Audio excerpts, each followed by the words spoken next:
This is a Porsche Boxster S that's over 20 years old, and I'm going to start it up for you and take you out in it. First, let's get a look at that. That's the front trunk, or the frunk. That's the rear. The engine is back there in the middle of the car. You have to take the roof down halfway, and it is under this. I have a video how to access that.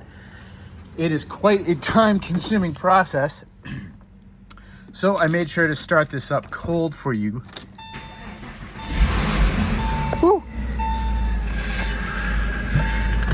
One of the things that was always the greatest about this car is how quick this electronic roof can go down.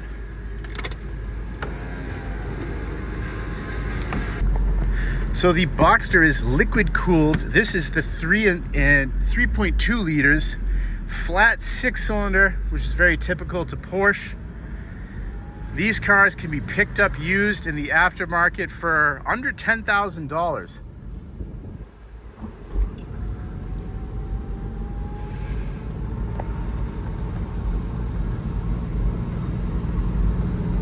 Nice full leather dash. You know, it's funny, it has 17-inch wheels, and it's like that was an option to get on this, that they were larger, or maybe it was the 18s, I don't even remember.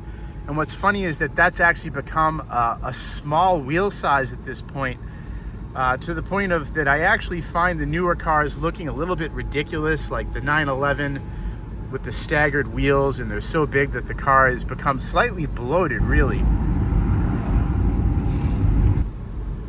I always like the gas gauge in this, how it goes in quarter fractions like that. I always think is kind of interesting. It's unique anyway.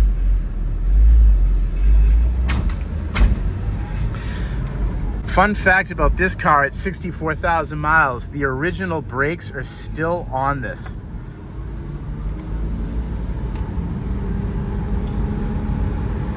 This car produces most of its torque, I believe, around 4,000 RPMs. It has the variable valve timing, and that's where the car really comes alive if you mash on the pedal. And matched with the 6-speed, it's just a very fun, old school Porsche experience. When this car came out, that's around when Triptronic was becoming big, and I'm just not a fan of it.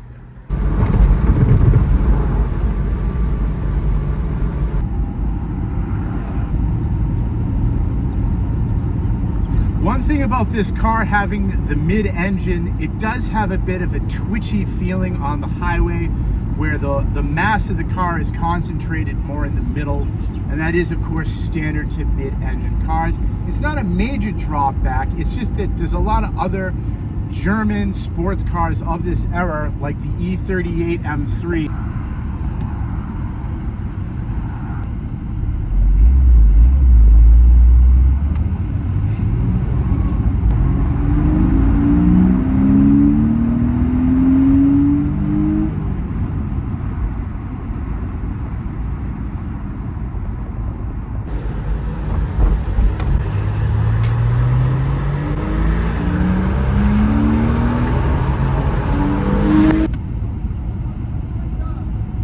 Thank you. We just got a compliment.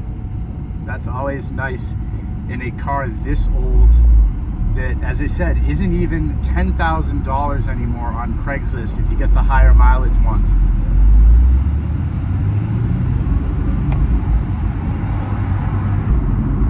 Always nice to be still manually rev match downshifting a car on my own. The PDK does it better than me, but I want to do it.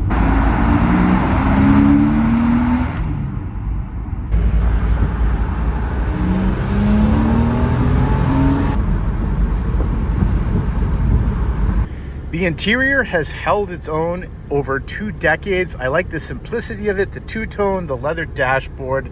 It is nice. This car barely cracks 5 seconds to 60, and that's almost slow by today's standards. And we'll preemptively put the roof up because we are back.